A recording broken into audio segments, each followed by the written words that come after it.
വാർത്തകളിലേക്ക്. Kattappana aided school teachers cooperative സൊസൈറ്റിയുടെ രാജാക്കാട് ശാഖ 27-ന് ഉച്ചകഴിഞ്ഞ് 3-ന് മന്ത്രി റോഷി അഗസ്റ്റിൻ ഉദ്ഘാടനം ചെയ്യും. സൊസൈറ്റിയുടെ 3ാമത്തെ ബ്രാഞ്ചാണ് രാജാക്കാട് പ്രവർത്തനം ആരംഭിക്കുന്നത്. 2019-ൽ രാജാക്കാട് ആരംഭിച്ച എക്സ്റ്റൻഷൻ കൗണ്ടറാണ് ഇപ്പോൾ ബ്രാഞ്ചായി ഉയർത്തപ്പെടുന്നത്. മന്ത്രി റോഷി അഗസ്റ്റിൻ ഉദ്ഘാടനം ചെയ്യും. സൊസൈറ്റി പ്രസിഡന്റ് ജോർജ് കുട്ടി എം.വി. അധ്യക്ഷനാകും. എം മണി എം.എൽ.എ. മുഖ്യപ്രഭാഷണവും ഇടുക്കി രൂപത വികാരി ജനറൽ മോൺസിഞ്ഞോർ ജോസ് കരിവരിക്കൽ അനുഗ്രഹ പ്രഭാഷണവും നടത്തും. ഇടുക്കി ജില്ലാ പഞ്ചായത്ത് വൈസ് പ്രസിഡന്റ് ഉഷാകുമാരി എം.ഡി. പ്രഥമ നിക്ഷേപ സ്വീകരണവും സഹകരണ സംഘം joint registrar Rainu Thomas gold loan വിതരണ ഉദ്ഘാടനവും സൊസൈറ്റി മുൻ പ്രസിഡന്റ് വി.ഡി. എബ്രഹാം വായ്പാ വിതരണവും ഉദ്ഘാടനം നിർവഹിക്കും.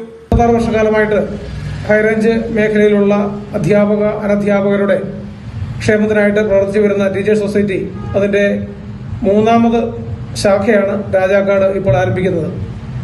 രാജാക്കാട് 2019 ഒരു എക്സ്റ്റൻഷൻ കൗണ്ടറായിട്ട് ലളിതമായിട്ട് ആരംഭിച്ച ഒരു സ്ഥാപനമാണ് ഇപ്പോൾ ബ്രാഞ്ചായിട്ട് ഉയർത്തപ്പെട്ടിട്ടുള്ളത്. തീർച്ചയായിട്ടും ആ പ്രദേശത്തുള്ള A-B ക്ലാസുകളിലായിട്ട് ഉള്ള അംഗങ്ങൾക്ക് അവരുടെ നിരവധിയായിട്ടുള്ള സാമ്പത്തിക ആവശ്യങ്ങൾ നിറവേറ്റുന്നതിന് ഈ ബ്രാഞ്ച് തീർച്ചയായിട്ടും സഹായപ്രദമായിരിക്കും. A-B ക്ലാസുകളിലായി 7500 അംഗങ്ങളാണ് സൊസൈറ്റിയിലുള്ളത്. സഹകരണ സംഘം joint director Chandy Thomas, deputy registrar Sreelekha K, Rajakkad panchayat president Nisha Ratheesh, block panchayat അംഗം കിങ്ങിണി രാജേന്ദ്രൻ തുടങ്ങി നിരവധി പേർ സംസാരിക്കും.